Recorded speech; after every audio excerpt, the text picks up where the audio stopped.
Street. Quitting implies it was ever a job, with a manager and a 2 weeks notice and a last day. What you can do, maybe, if you're early enough and boring.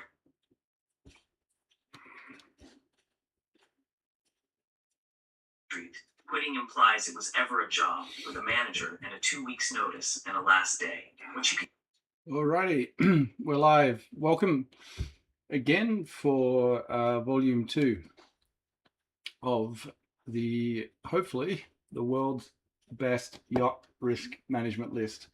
So yesterday we were starting to talk about what are some of the definitions, and probably worthwhile just having a quick look again at some of the definitions. So if we go let's look at hazardous situation. Right, there we go. Okay, so definition of hazardous situation. Again, this is from ISO 14971. This is a medical device risk management. They're all pretty much the same. We went through last night some of the standards. So there's a more general risk management standard, which we'll look at a future video. So, hazardous situation, circumstance in which people, property, or the environment are exposed to one or more hazards. And this is a really important concept in risk management because the best practice says that you have to be looking at situations, not just general categories. So not just fire, not just falling, not just being crushed, for example, but the specific sequence of events which lead to the harm, and so that is the hazardous situation. Circumstances which people, property, or the environment are exposed to one or more hazard. And that's a really important one too, because risk management is probabilistic. We assign a severity of the outcome. So for example, in the worst case scenario, it might be death. That's a very severe outcome, obviously. And then we assign a probability to that outcome as well. And the combination of those gives you the risk profile of the hazard situation. So here we go hazard. So these are defined terms. Hazard, potential source of harm. So again, a fire is a potential source of harm. Doesn't mean there is going to be harm. You have a fire, I know, fire in a saucepan on the boat, for example, which you put out very quickly. Maybe you get a bit of smoke, but really no harm up to the fire, the whole boat burns down, which is severe harm. So again, it's a hazard is a source of harm. And what is harm? Harm is injury or damage to the health of people or damage to the property or the environment. So this is injury or damage. Something has happened, so the hazard has come to fruition, and now there is harm. Okay. That's probably good. Let's just have a look. Oh yeah.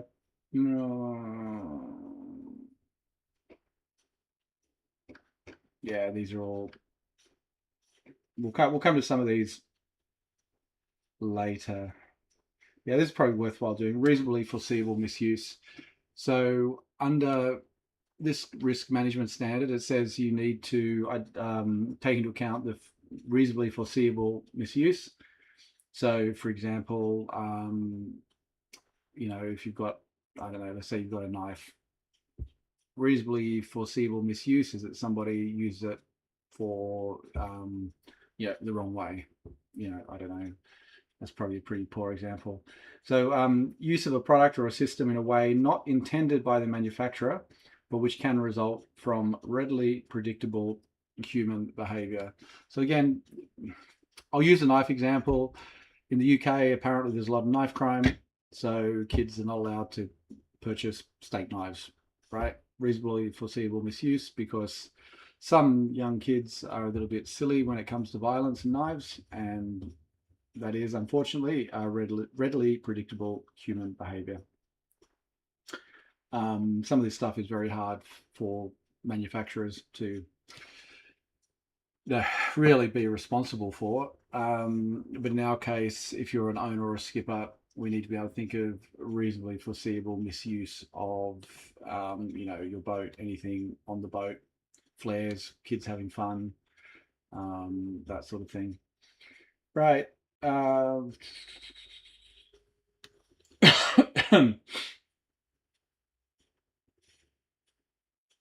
Yeah, this one's severity. We discussed that already. Measure of the possible consequences of a hazard. So that's the severity of the harm. Yeah, okay, I think that's enough for now. So what we're doing here in the spreadsheet is starting to build up the risk list. And the way we do that is basically we'll have columns here, and eventually we'll come to a pre-mitigated risk assessment. We'll identify mitigations for that, and we'll come to a post-mitigated risk assessment, and then work out if that is acceptable or not. We've got a few steps in between. That's why we're taking it slowly, step by step. And we'll start. So we've got here the categories, subcategories, hazardous situations. So at the moment we've got fire, and subcategory is the fire starting. So as we said yesterday, fire needs spark, fuel, and oxygen to start. So we don't want uncontrolled fire starting. A fire on a gas stove that you started and want to cook, that's fine. But fire in the engine room, petrol canister catching fire, these are the things we don't want to do. Then we've got the fire extinguishing the fire. So you do have a fire on board and for some reason you can't stop it. So examples of that could be an oil fire in the kitchen. Somebody pours water on it, which is always a bad thing. Or the fire starts and you don't have a fire blanket, you don't have a fire extinguisher, something else catches fire, etc. So, not being able to extinguish the fire is kind of the hazard category. And then we went through yesterday in the appendix of the ISO, we looked at some of the categories they put in the medical device risk management. And a lot of these are actually applicable to boats. So radiation energy, non-ionizing radiation, ionizing radiation. So that's when we have microwave transmissions, radar, high-powered radio. Now on private boats, we should be below any threshold where there is harm from this radiation. But we will dive into that. And if I can, I'll try and find an expert in this sort of area to help us understand sort of what hazards could exist on your boat. Electrical, we'll dive into that in some detail as well. So, obviously high voltage, it can be very dangerous. So that's potential hazard. Then we've got mechanical, kinetic. So that's something dropping, crushing, stored energy. So for example, a mooring line, which is tight, which breaks, which can come back and hit somebody at high velocity. Gravitational. So the gravitational one is probably more when somebody is high and could fall. So falling from heights, and especially on sailing yachts, climbing on a mast. But there's also, on a lot of boats with wheelhouses, there's possibility of just even falling off a wheelhouse or falling as you get off the boat onto the dock. So we need to do that. So that could be like fall, trip, hazards. Thermal. So thermal energy, heat, leads to burns. Interesting. I might do some research there. Maybe fire should be a category under thermal. Chemical. So it could be chemical, burns, exposure, poisoning, etc. And there is one here as well, which we'll get into, air quality. So hopefully everybody on their yachts have. Sorry, just get the microphone closer. Hopefully people can hear me. So hopefully, yeah. So air quality. So hopefully everybody's got gas detectors. So it could be gas in the air, CO2. Hopefully got your CO2 detectors on board. What else are we missing there?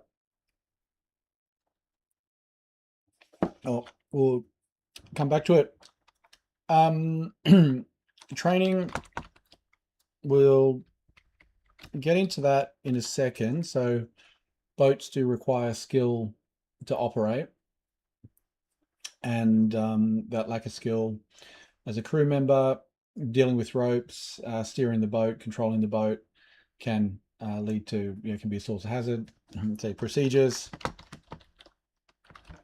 So, for example, if you're a sailing boat, what is your jibe procedure? Are you calling it before you jibe? Are you, as a skipper, making sure that everybody has confirmed they're aware they're going to jibe? They're below the height of the mast, and everybody's in the right position. So again, if you're racing, you want a good jibe for performance reasons, but for safety reasons, you don't want that boom swinging across and hitting somebody in the head, knocking them overboard, these sort of things. PPE, personal protective equipment. So, yesterday I mentioned that the America Cup boats, they wear helmets, for example. We can have life jackets. What have we got? Sea survival, these sort of things. Now, these are really mitigations. So this equipment is mitigation to a hazard.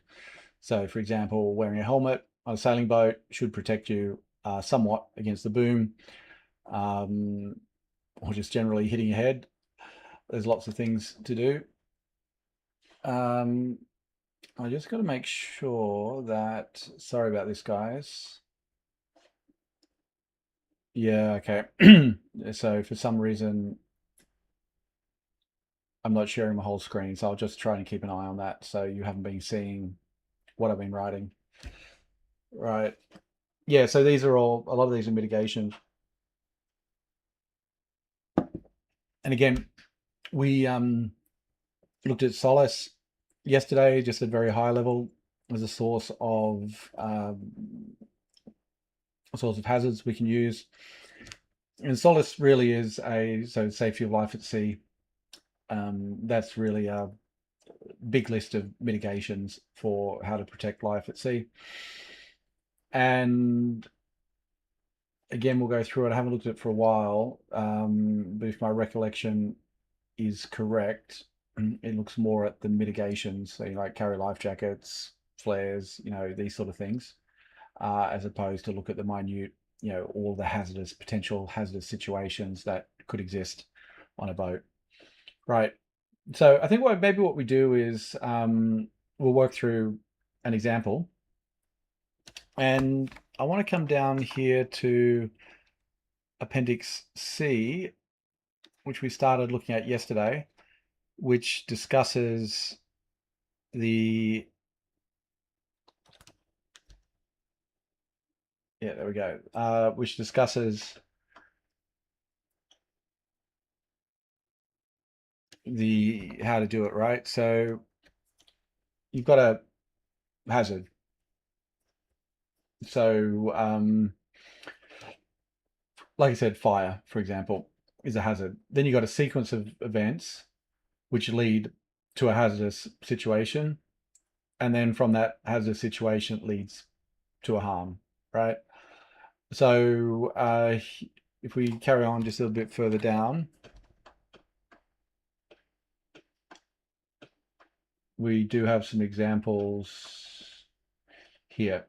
So the hazard, for example, electromagnetic energy, high voltage, foreseeable sequence of events, the electrode cable unintentionally plugged into power line. So this is a low power wire connected into a high power socket, right? So here the line voltage appears on the electrode. So, that is a sequence of events. You pick it up, you plug it in, wrong plug.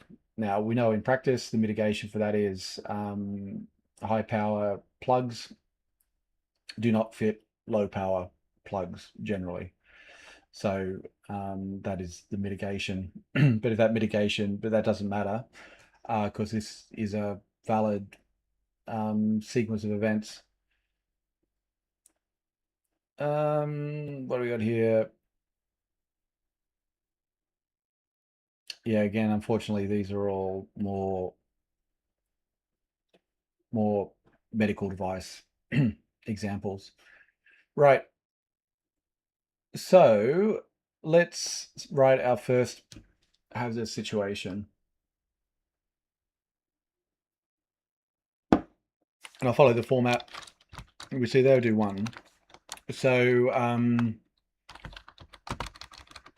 spare petrol canister stored on back deck underneath coal barbecue, right? So that's one. Two, barbecue is lit and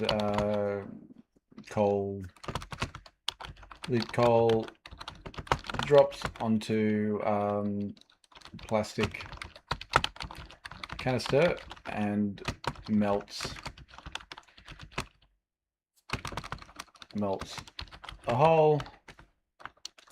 For example, 3 petrol gas escapes and ignites from heat of barbecue. So that's how we get a potential source of fire. Okay. I'm going to assume that's realistic. Definitely 2 is, and I imagine if you got coals dropping from the barbecue, then number 3 is possible as well. So there we got the fire. So that is the hazardous situation, but it doesn't necessarily tell us about the harm. So we'll come here and we'll go the unmitigated harm.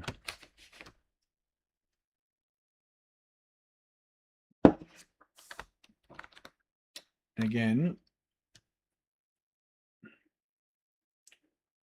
you know, serious burns, heart fibrillation, etc. in this example. So let me just wrap that.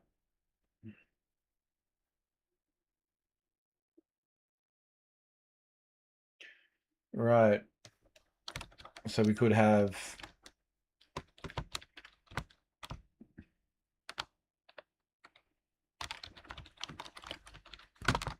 burns.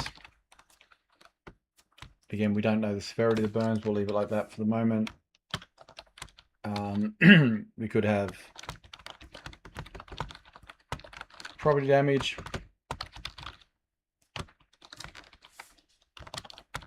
We could have smoke inhalation. There's probably other ones there. We'll leave it like that for the moment. So that is our first hazardous situation and our first unmitigated harm. So the next thing then to do is to work out the severity and the probability of that occurring. So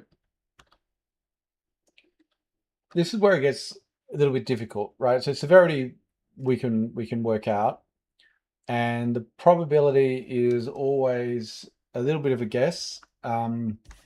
Theoretically, it should be known on, you know, some sort of rational basis, but failing, if you don't have a probability, there is one practice: just assume 100%. So every time you have a barbecue with a petrol canister under it, just assume it's going to catch on fire, right? So if we just threw that in at 100% for now, let's say severe, we will come back to the severity rankings because we need to do that. And then we also need to do is the unmitigated assessment. So it's going to jump here. Unmitigated.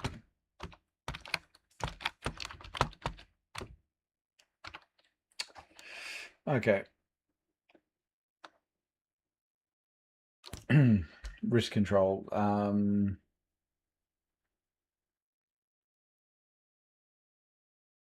Okay, risk estimation. So here we go.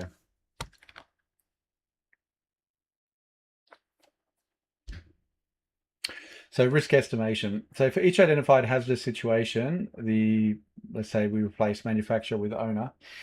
The owner shall estimate the associated risks using available information or data. So that was sort of what I was implying before.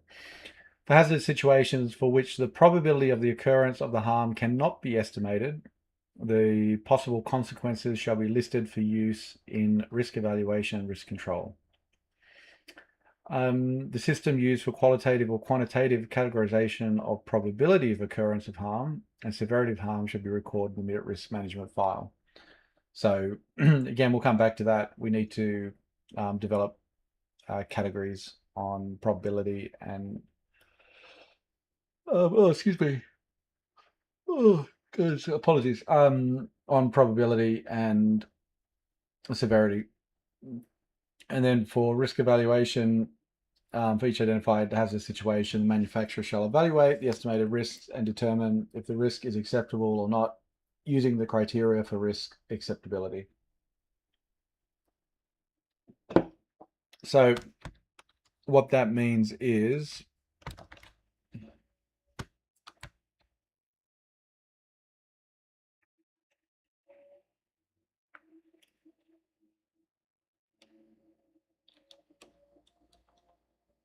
yeah, okay.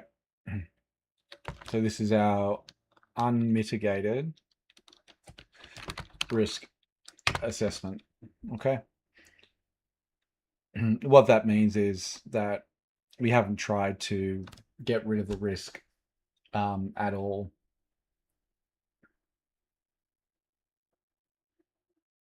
Okay. So here, again, we need to come back to that, but I'm just going to say unacceptable at this point.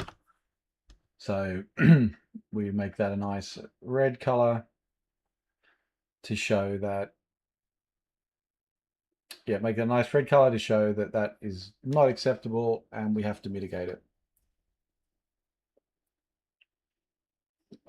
So then we go to our risk control activity. And this here is where you do risk control option analysis. And so we determine risk control measures that are appropriate for reducing the risk to an unacceptable level. Sorry, to an acceptable level. And then at risk techniques or risk control options you can use, inherently safe design and manufacturer. Okay, we're not manufacturing anything, but we will come back to that. Protective measures in the device, information for safety where appropriate, training for users. Okay, so here, what that could mean for us is a risk control. So spare petrol is stored away from any ignition sources, for example. So that could be the first one, which in this case means you don't store it near the barbecue.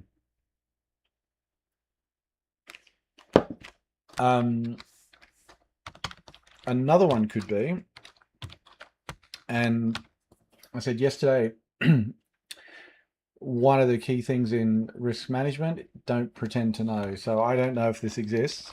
Is there such a thing as a fireproof petrol canister?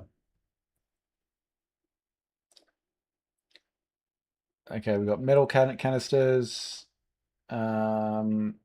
safety gas can, metal fuel cans with UN certification, petrol, diesel, and other hazardous goods. Explo safe. Explo safe sounds like a... Okay, so that's just a standard one. So it's got UN certification for transporting hazardous goods. We could look at that. Locking pin to prevent unintentional opening. Minimal draining time, heat sealed. Explo safe with explosion suppression system filled with fabric made of aluminium foil, which absorbs heat and prevents explosion. Okay, so apologies once again. I need to work out my screen sharing, but it does have some sort of explosive protection on it. So what that means is we can say store petrol in metal canister with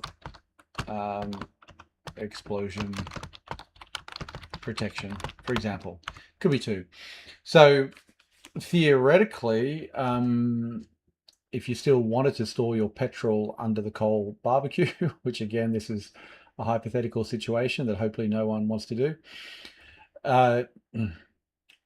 If you put it in a metal canister, theoretically, that would largely mitigate the risk. So there you go. That's one. But if you want to be 100% sure, store the petrol in a metal canister away from any ignition source. Okay. The other one too could be store fire extinguisher on back deck near barbecue. And again, we'll do a little bit of search. What type of fire extinguisher is used for coal barbecues? Let's see. Class A, water or foam. There we go.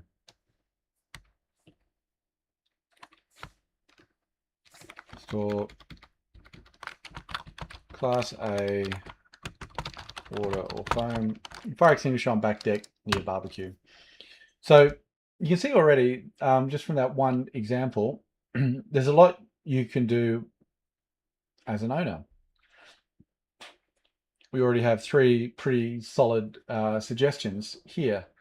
The only one you may not like is the metal canister. If you're on a boat, that's not great. Maybe there is a maritime. Let's look up for a maritime fire. Sorry, explosion safe petrol canister in plastic, for example.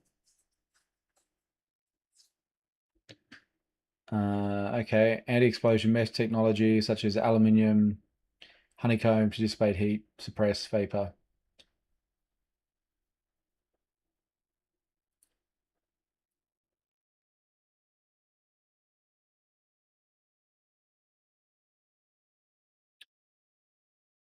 So it seems that it does exist.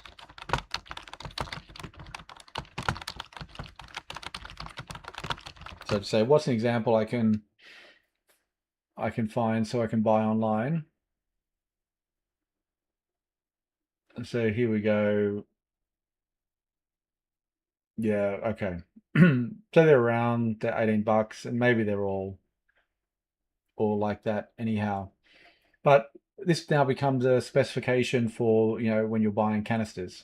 And that's a check you could do on your boat. Next time you're a boat, take you 5 minutes, find out what you've got. And looks like these things are not expensive. So, looks like they're somewhere between $20 to $50 each. You can swap these out and ensure you've got like a safer boat. So that's one. So then we do the risk assessment again.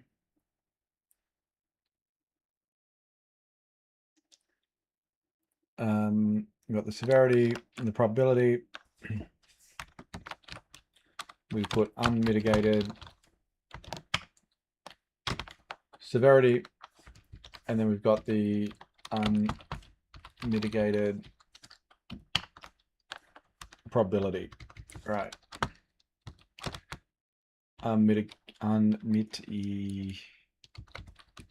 Jeez. Struggling here today. Unmitigated. I think that's right. Oh, jeez. Unmitigated. Got the G. Okay. And then we got the unmitigated risk assessment.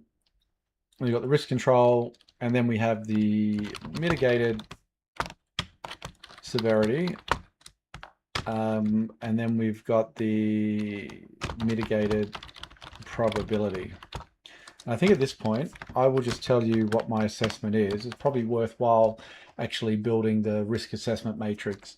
So the severity is still going to be severe, right? So assuming that sequence of events does happen, a fire is a fire, right? Maybe we could say it's moderate, for example. So we do have the explosive safe fire extinguisher now, so that will prevent some of the things we saw on the benefits. Oh, sorry, there we go. We'll get the benefit of that explosion suppression. So maybe the fireball, the flame, the explosion is not going to be as severe. So we can have some severity on the actual outcome of the harm. But the probability here, I just say very low, right? Very low. If your petrol is stored away from the heat source, it's stored in this canister, the probability under this one hazardous scenario. Remember, risk management works on hazardous scenarios. So we're only talking about the ignition source coming from the coal barbecue, not from any other source. And there could be other sources on your boat. So let's not forget that. But in this case, it's very low or highly improbable, right? So in this case, we will say the mitigated risk assessment is, let's call it acceptable at this stage, right? So we've identified here, we've done one first round of a single hazard. And we've seen how we can actually very practically, and to be honest, I'm surprised. I'm doing this a little bit on the fly. I haven't prepared for this. And like I said, I'll show you when I don't know. I'm not an expert in petrol gas canisters. I don't like having petrol on my boat. I do have a petrol generator on my boat with a 2-liter petrol canister, which I try to ensure is empty when I leave the boat. But I think it's a very cheap one, and I'm pretty sure it doesn't have this explosion protection mechanism in it. So I'm going to take my own medicine, and next time on the boat, I'm going to get rid of that hinky little plastic container, and I'm going to buy a new one. There we go. I don't have a coal barbecue, so at least not yet. So there we go. We've got our first one done, and it's super practical, I think, and very actionable, which is what we want. We want to be able to take actions on our boat to mitigate risks, to make sure this stuff doesn't happen. And in my book on readiness coming up, and my whole readiness software I've built, the whole idea is to take action or get insight and visibility before something goes wrong. And I'm not talking about here having a fire extinguisher on board which is serviced and in date, right? That's necessary, but we're going way past that to make sure you never even have to use that fire extinguisher. That is the best risk control to have, that no fire starts on board your boat. Okay. And here we've got a fire extinguisher, but we know the right type of fire extinguisher. We know the right location to put it on the boat, for example. Now, another thing we will get on to later, and this gets more into procedures and checklists, which I have built into the app already, where you can have a like a pre-departure checklist, or when you first get on the boat checklist. And one of those things could be you probably don't want to store your fire extinguisher externally on the boat. So on my boat, for example, it's a motorboat. I've got a back deck. I haven't actually worked out where I'm going to store the external fire extinguisher, but I got a little alcove there. So I'll probably sort of put it horizontally under a bench somewhere. But yeah, you can have a checklist to say, okay, I need to move the fire extinguisher to its external position, right? So there's no use having this theoretical. You really have to execute it every time you jump on the boat. So because if that fire extinguisher, use this one again, if that fire extinguisher is not in place when you need it, that mitigation doesn't exist. If the fire extinguisher exists, but it's inside the boat in a locker somewhere because you've got to put it out, you don't have that mitigation, and this risk assessment, this mitigated risk assessment, is no longer valid, right?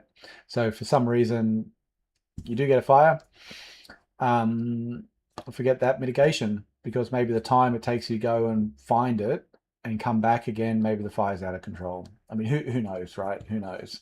These are all hypotheticals. But the point being is you don't want to face that hypothetical situation at all. So, you know, one of the key things I say, you know, a lot of owners, I've asked a lot of questions on forums about, you know, checklists and what people do. People have sent me their checklists, and there's really, I think there's, you know, let's say there's two ends of the spectrum. I've received amazing checklists. People are very detailed. And on the other end, I've had people very dismissive. Oh, I know my boat. It's all good. You know, this sort of thing. I've got lots of experience.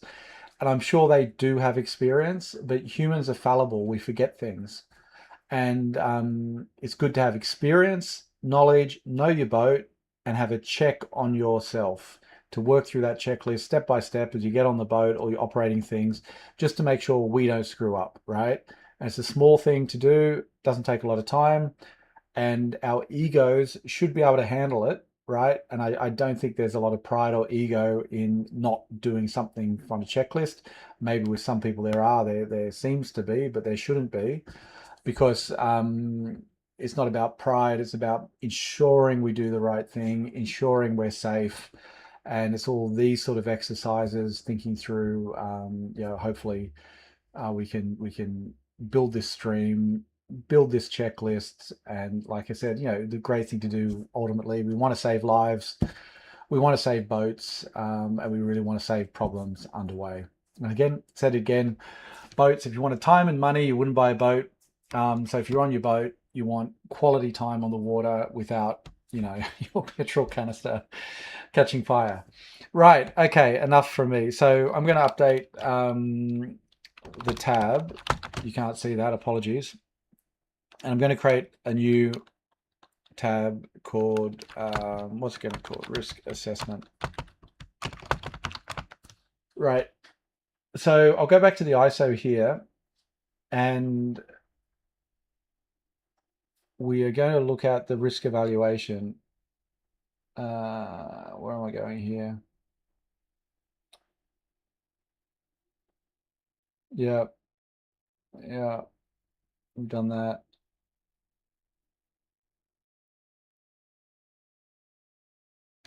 Okay.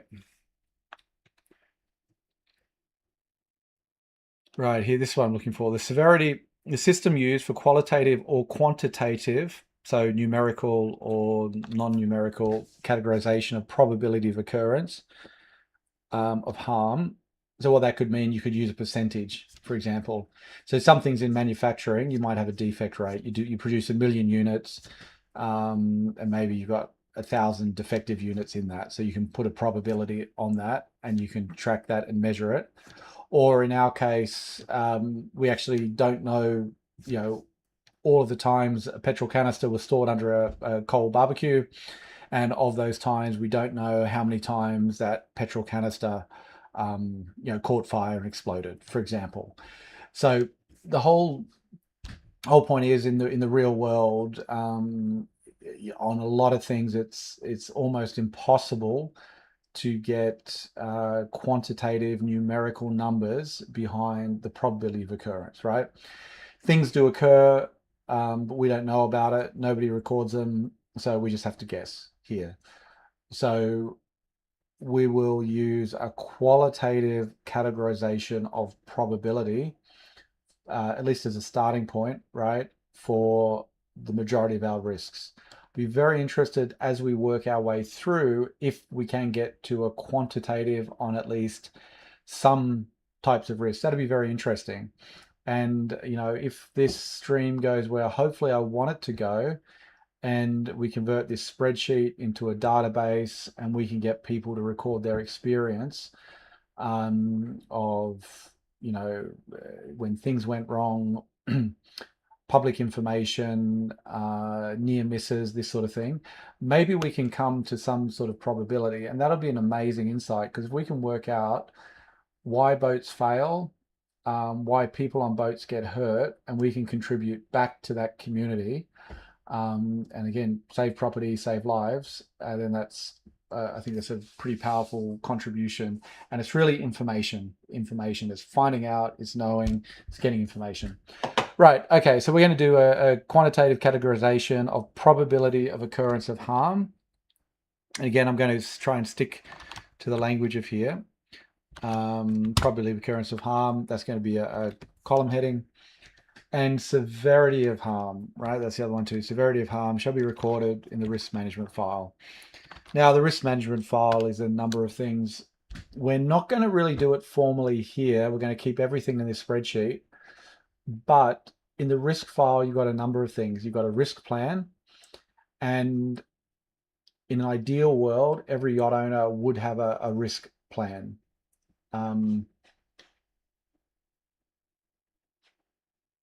For example, of your boat. Okay, now these take time, effort, and again, I'm not sure the average owner is going to do it, right? And do they need to do it? Probably not. Could it be useful? Yes, it could be useful. And again, maybe in this community, we can come up with a generic risk plan that people can adopt. We can do this in the spreadsheet. We can build the software, for example, where people can customize it, pick what they want to, what's relevant to their boat or not. So for example, if you're a motorboat and there's a whole bunch of stuff in the risk list about masts and sails, you just exclude it, right? Knock it out, say that's not relevant, and leave people with very clear set of mitigating actions they can do, and procedures and checklists that they can do, right? Okay. Hi, I can see we've got 2 people on the stream, so welcome. You're the first person to join, so thank you very much. Say hi in the chat if you'd like to. Very much appreciate you being there. I see you've been there for a bit more than 10 minutes. So this is actually meant to be an interactive session, so feel free to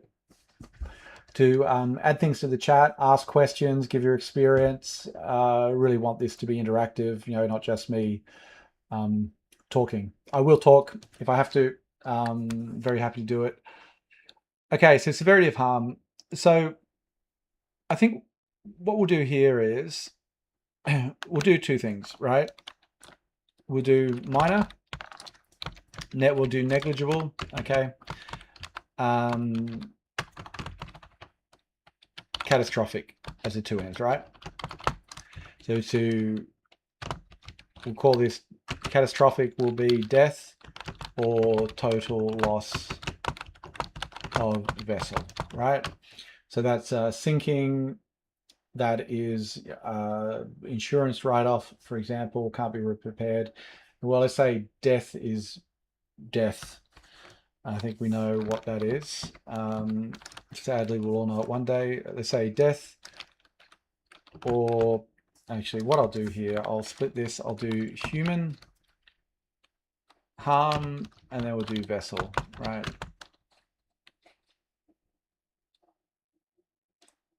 And I'll just add a little separator column there. Okay, vessel.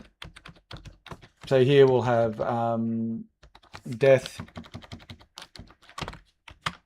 or permanent injury, right? Permanent injury. So, like, I really hate doing these catastrophic ones, but you have to do it, right? And you never want to be in the position where you see it. Now, I used to be a sea kayak guide. I did the training. I didn't do a lot of guiding, to be honest. I did a little bit. But when you get into that world, you hear horrible stories. People literally, guides, coaches, lead their, in very rare cases, but it does happen, their students have died, right? Drowned, just absolutely horrific stuff, or traumatized, right? Because the guide got these people into, very terrible, scary situations, which causes, damage to the nervous system effectively. And permanent injury could be a nervous system, a emotional traumatic injury. It could be, hit in the head with a boom. It could be, permanent brain damage. You could lose a limb, a finger, these sort of things. There's a lot of moving parts. Get hit by a propeller. We've all seen the stories. These are all horrible things, okay? And I think anybody watching this, hopefully has never experienced that. And if you're interested in risk management for yachts, you probably got a lower probability just by that orientation than a lot of these, crazy guys on boats we see on social media. So we'll say that, if it leads to death or permanent injury, we'll call that catastrophic. And the vessel will say total loss or insurance write-off, right? So that's the sort of the extreme end of the scale, right? And in the fire example, I'm really surprised. Lately, I've seen a lot of boats which have caught fire. It's crazy. I don't understand how that happens. I did speak to one person on Instagram. They said it was in Florida. It was sort of one of these, how you say it, like a fast planing fishing boat. I don't know the type, where they go marlin fishing on. And the generator, there was some spark in the generator, caught fire. Don't know what caught fire, if it was a petrol engine or a diesel engine. But yeah, the whole thing burnt down. So a lot of fire. So yeah, negligible. So we'll go here. We can say mental stress, for example.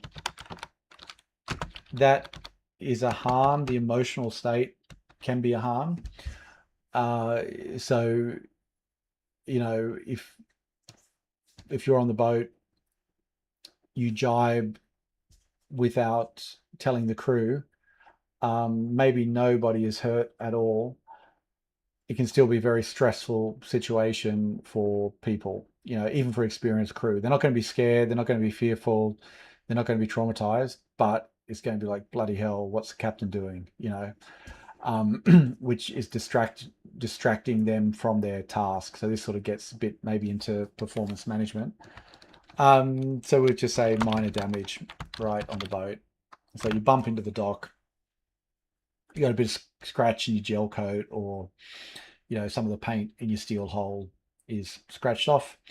Then okay, minor damage, but we've all done that, but nothing serious has happened. Then we need to kind of work out, what the in-between bits are. So we do minor. You've got mental stress and the negligible injury. I'm not even going to say we got injury at that point. Minor could be, minor cut, abrasion or bruising, for example. And that happens on boats a lot, right? We're always using the band, searching the first aid kit for the band-aids.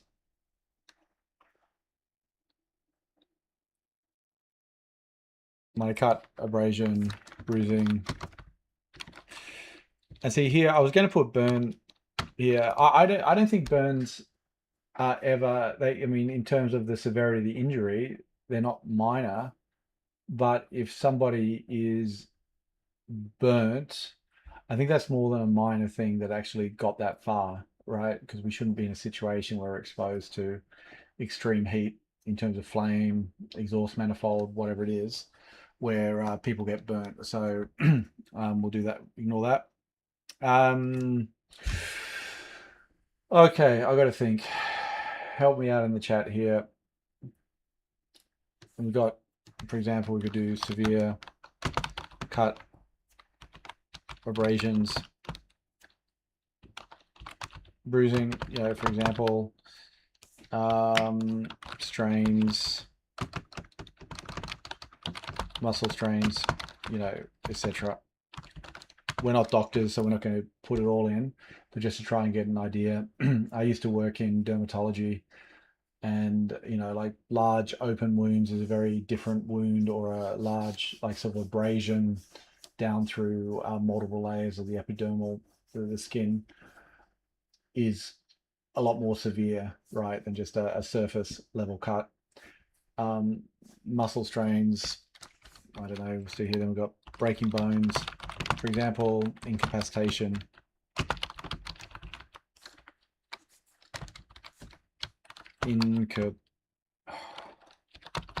Can't spell today. So broken bones, dislocations, severe pain, I know, these sort of things that actually stop a person from actually being able to perform on the boat. And then we've got, let's call it, okay.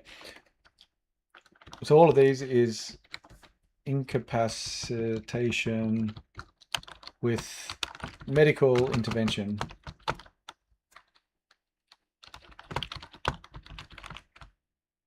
Right. And let's just call this,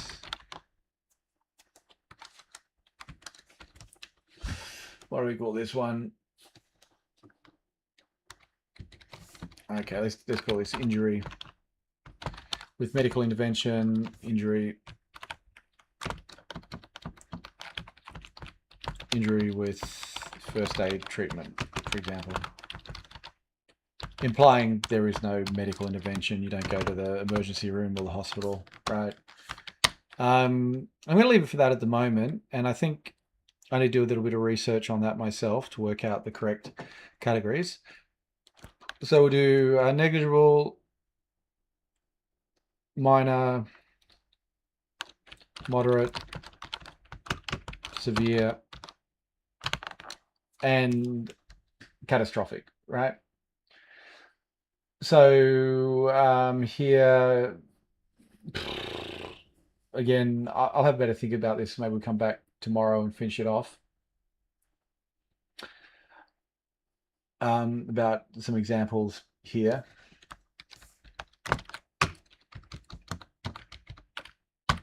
But the point is here, these ones here are the ones we want to use in our risk matrix, right? So, for example, in the fire example, an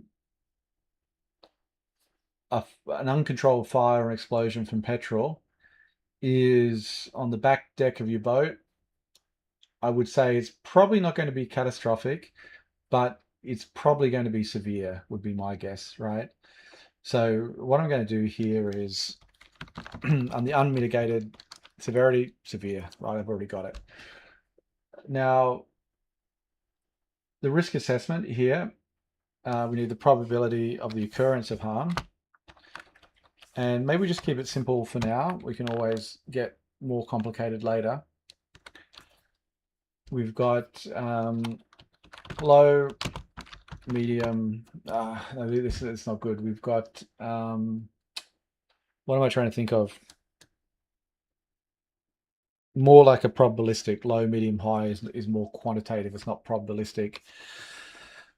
I'm going to do the modern thing. I'm going to ask Chat GPT, and here you can see my Chat GPT images. So we got what are good qualitative risk, qualitative, yeah, qualitative probability of harm categories for a risk management assessment. Okay, Yeah, there we go. Okay, so rare, unlikely, possible, likely, almost certain, right? So this is actually really good. It's similar to what I've used in another life. So let's, is that going? Yeah, there we go.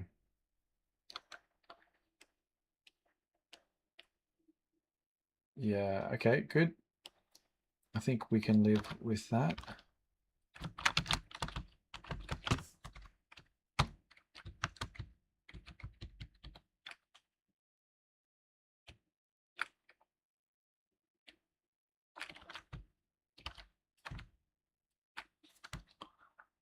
Right. So we're going to use these. That's great. Now, obviously, this is a subjective assessment. And there's always something here you need to be very, very careful of, because I've seen in companies and then also with individuals, it depends on excuse me. So just give me one sec, apologies. I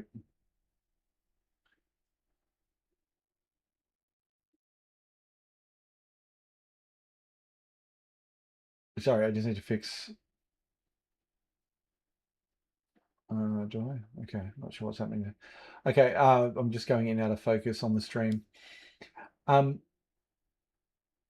I think companies like to underestimate the risk, the probabilities, and the severity, because then they can argue that their product is safe. But that's not the way it should be. And I've seen like people maybe overestimate their abilities or underestimate the risk too. So because they do not think it's a problem. The point is it's subjective, and we really need to have an objective assessment of risk here, so we get a true assessment of risk. We really want to know the truth, because the truth will set us free. Because if we, in our assessments, identify the real situation that could occur, the real hazard situation, the real severity, the real probability, then we can be really prepared. So again, there's no moral judgments here. There's no criticism here. We really, really, really just want to know the truth. So we're prepared. That's it. And yeah, you can sit down and do it by yourself, but it's really worthwhile speaking to other people. And again, this can be one of the valuable things about a stream like this, where we can speak to experts, we can speak in the chat, this sort of thing, to work out the truth, or at least get different views of it, and then be informed to make your own decision. So in the unmitigated probability here, excuse me, on the first one, if you've got coal fired barbecue with a petrol plastic canister underneath, really, what is that probability? I mean, I won't say it's 100% certain, right? Almost certain would be, for example, dropping a match into that petrol canister, right? It's going to occur. Like, that is 100%, right? And with the coal barbecue, we're not talking 100%. So I would say it's possible or likely. And in this case, just given how, I mean, hopefully it's an absurd situation, but you never know, these things do occur. But hopefully it's an obviously unsafe situation, having a petrol canister so close to a heat source. I would prefer to err on the side of overestimating the risk. So in this case, I think I would put it as likely as the assessment. And that way, I think we're taking the risk seriously enough. And also here, on this one, this is not a hard risk to mitigate. It's actually very simple and cheap risk to mitigate. What we're really interested here is the post mitigated, well, post risk control risk assessment. And you know, the risk here is if you do have something risky and somehow pre-mitigation you say it's acceptable, then you actually don't look for the mitigations here. So, you know, I really don't think there's any problems with doing it that way. So here we've got our categories, right? Category severity of harm, categories of probability of occurrence of harm. So there's one more thing we need here for the risk assessment. So here I've got acceptable. Where does unacceptable come from? So when I wrote it, it came from me, it came from Richard, but now we have to have something a bit more formal. So we have consistent risk assessments across the whole risk list.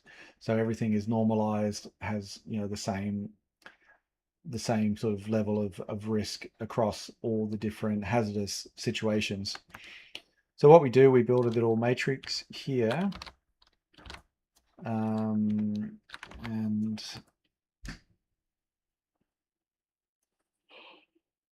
there we go.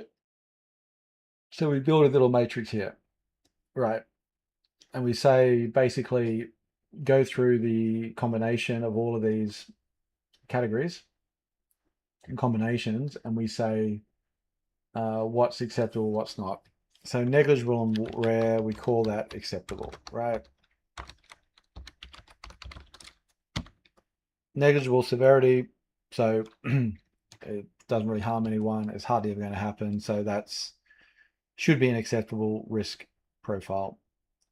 So I'll mark that as green for okay, right? That's good. Now if we take the other one, catastrophic and almost certain, hopefully we can agree that is unacceptable. So I will put that at another extreme. So a lot of these are going to be pretty straightforward, but there's always like a midpoint where, well, we'll work through, we'll try and find out that thing. So almost certain and negligible. The question there, is that acceptable or not? Right. Now, I would argue that anything that's almost certain, you should be looking for ways, because remember, these are harms, right? It doesn't matter the severity of the harm, it's almost certain. You're not going to be on the negligible side mitigating the harm occurred. You're going to be mitigating the probability. So what can we do to take it from an almost certain negligible risk to a unlikely risk, for example? So moving across this kind of axis here.